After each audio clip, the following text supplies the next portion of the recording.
Matthew 7 Judging others. Do not judge and criticize and condemn others unfairly with an attitude of self righteous superiority, as though assuming the office of a judge, so that you will not be judged unfairly. For just as you hypocritically judge others when you are sinful and unrepentant, so will you be judged, and in accordance with your standard of measure, used to pass out judgment. Judgment will be measured to you. Why do you look at the insignificant speck that is in your brother's eye, but do not notice and acknowledge the log that is in your own eye? Or how can you say to your brother, "Let me get the speck out of your eye," when there's a log in your own eye? You hypocrite, play actor, you pretender.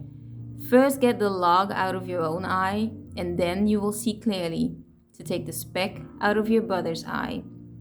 Do not give that which is holy to dogs, and do not throw your pearls before pigs, for they will trample them under their feet and turn and tear you to pieces.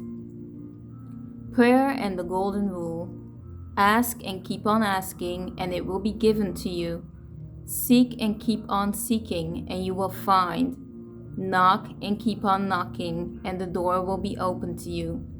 For everyone who keeps on asking receives, and he who keeps on seeking finds, and to him who keeps on knocking it will be opened. Or what man is there among you who is, if his son asks for bread, will instead give him a stone? Or if he asks for a fish, will instead give him a snake? If you then, evil, sinful by nature, as you are, know how to give good and advantageous gifts to your children, how much more will your Father who is in heaven, perfect as he is, give what is good and advantageous to those who keep on asking him? So then, in everything, treat others the same way you want them to treat you. For this is the essence of the law and the writings of the prophets. The narrow and wide gates. Enter through the narrow gate, for wide is the gate, and broad and easy to travel is the path that leads the way to destruction and eternal loss, and there are many who enter through it. But small is the gate, and narrow and difficult to travel is the path that leads the way to everlasting life, and there are few who find it. A tree and its fruit.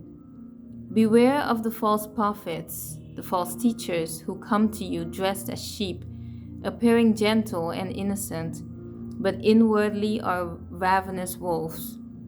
By their fruit you will recognize them, that is, by their contrived doctrine and self-focus. Do people pick grapes from thorn bushes or figs from thistles? Even so, every healthy tree bears good fruit, but the unhealthy tree bears bad fruit. A good tree cannot bear bad fruit, nor can a bad tree bear good fruit. Every tree that does not bear good fruit is cut down and thrown into the fire. Therefore, by their fruit you will recognize them as false prophets.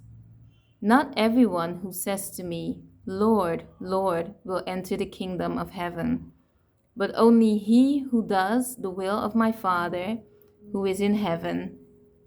Many will say to me on that day, when I judge them, "Lord, Lord, have we not prophesied in your name, and driven out demons in your name, and done many miracles in your name?" And then I will declare to them publicly, "I never knew you. Depart from me. You are banished from my presence, you who act wickedly, disregarding my commands." The two foundations. So everyone who hears these words of mine and acts on them will be like a wise man, a far-sighted, practical, and sensible man, who built his house on the rock, and the rain fell, and the floods and torrents came, and the winds blew and slammed against that house, yet it did not fall, because it had been founded on the rock. And everyone who hears these words of mine and does not do them will be like a stupid man who built his house on the sand, and the rain fell, and the floods and torrents came, and the winds blew and slammed against that house, and it fell, and great and complete was its fall. When Jesus had finished speaking these words on the mountain, the crowds were astonished and overwhelmed at his teaching, for he was teaching them as one who had authority to teach entirely of his own volition, and not as their scribes, who relied on others to confirm their authority.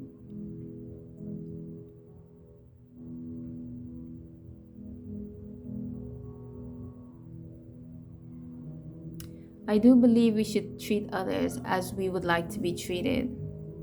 And I also believe we should have a good foundation, a strong foundation. Build everything that we do on a strong foundation, because that's the only way it will stand fast, it will hold, it will stay. So I will be focusing on great foundations. Thank you for joining me on my journey. May God bless you on your journey.